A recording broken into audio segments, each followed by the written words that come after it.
তিস্তা প্রকল্প বাংলাদেশের জন্য অত্যন্ত একটি গুরুত্বপূর্ণ প্রকল্প। আর এই প্রকল্পে চীনের সংশ্লিষ্টতায় ভারত কেন উদ্বিগ্ন? চীন কেন বলছে বাংলাদেশ চীন সহযোগিতা কোনো তৃতীয় পক্ষকে লক্ষ্য করে নয়? তিস্তা প্রকল্পের ভৌগোলিক অবস্থান কার জন্য গুরুত্বপূর্ণ, বাংলাদেশ না ভারতের? আসসালামু আলাইকুম দর্শক, চোখ রাখুন বার্তা নিউজে, সাথে থাকুন, সাবস্ক্রাইব করুন। তিস্তা প্রকল্পে বাংলাদেশের পাশে থাকবে চীন, ভারতকে কড়া বার্তা বেইজিংয়ের। তিস্তা নদীর সমন্বিত ব্যবস্থাপনা ও পুনরুদ্ধার প্রকল্পে বাংলাদেশের প্রতি সমর্থন পুনর্ব্যক্ত করেছে চীন।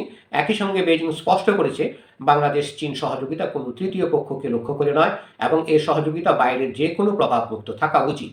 বেইজিংয়ে এক সংবাদ সম্মেলনে ভারতের উদ্বেগ নিয়ে করা এক প্রশ্নের জবাবে চীনের পররাষ্ট্র মন্ত্রণালয়ের মুখপাত্র গো জিয়াকুন বলেন, আমি জোর দিয়ে বলতে চাই, চীন বাংলাদেশ সহযোগিতা কোনো তৃতীয় পক্ষকে লক্ষ্য করে নয়। তিনি আরও বলেন, দুই দেশের সহযোগিতা তৃতীয় পক্ষের প্রভাবমুক্ত থাকা উচিত। ভারতের উত্তর পূর্বাঞ্চলের কাছাকাছি তিস্তা অববাহিকার অবস্থানের কারণে ঢাকা বেইজিং এর যৌথ উদ্যোগ নিয়ে নয়াদিল্লির উদ্বেগ রয়েছে। বিশেষ করে প্রকল্পটির ভৌগোলিক অবস্থানকে কেন্দ্র করেই ভারতের কৌশলগত সংবেদনশীলতা তৈরি হয়েছে। গো জিয়াকুন বলেন, তিস্তা নদীর সমন্বিত ব্যবস্থাপনা ও পুনরুদ্ধার বাংলাদেশের জন্য একটি গুরুত্বপূর্ণ জনকল্যাণমূলক প্রকল্প। এই প্রকল্প বাস্তবায়নে চীন যথাসাধ্য সহায়তা দিতে প্রস্তুত। তিনি জানান, বাংলাদেশের সঙ্গে উন্নয়ন কৌশলের সমন্বয় আরও জোরদার করতে আগ্রহ চীন এবং একই সঙ্গে অর্থনীতি, বাণিজ্য, পানি সম্পদ ব্যবস্থাপনা এবং জনকল্যাণ সহ বিভিন্ন ক্ষেত্রে সহযোগিতা ও পারস্পরিক বিনিময় বাড়ানোর কথাও উল্লেখ করেন তিনি। এদিকে বাংলাদেশের পররাষ্ট্রমন্ত্রী খলিলুর রহমান জানিয়েছেন, তিস্তা প্রকল্পের বিষয়ে প্রথমবারের মতো বাংলাদেশ ও চীনের বিশেষজ্ঞরা যৌথভাবে একটি কারিগরি সম্ভাব্যতা সমীক্ষা পরিচালনা করবেন। তিনি বলেন, এই বিষয়ে উভয় দেশ একমত হয়েছে। আগের আলোচনার তুলনায় এবার বিষয়টি আরও অগ্রসর পর্যায়ে রয়েছে। সম্ভবত সমীক্ষায় প্রকল্পটি যৌক্তিক ও বাস্তবসম্মত প্রমাণিত হলে চীন সর্বোচ্চ সহায়তা দেবে বলেও জানিয়েছে।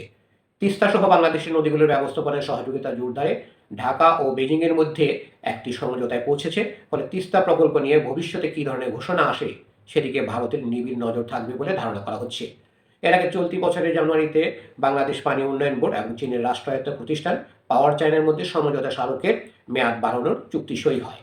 এর মাধ্যমে তিস্তা নদীর সমন্বিত ব্যবস্থাপনা ও পুনরুদ্ধার প্রকল্প বাস্তবায়নের প্রক্রিয়া আরও এক ধাপ এগিয়ে যায়। ভারতের উদ্বেগের অন্যতম কারণ হল তিস্তা নদীর অবস্থান কৌশলগতভাবে অত্যন্ত গুরুত্বপূর্ণ শিলিগুড়ি করিডোরের কাছাকাছি। এ এলাকায় চীনের সম্পৃক্ততা বৃদ্ধি নয়াদিল্লির নিরাপত্তা সংশ্লিষ্ট বিবেচনায় বিশেষ গুরুত্ব পাচ্ছে। ধন্যবাদ সবাইকে এতক্ষণ ধরে আমাদের সাথে থাকার জন্য। আরও সংবাদ পেতে আমাদের বার্তা নিউজ চ্যানেলটি সাবস্ক্রাইব করে সাথেই থাকুন।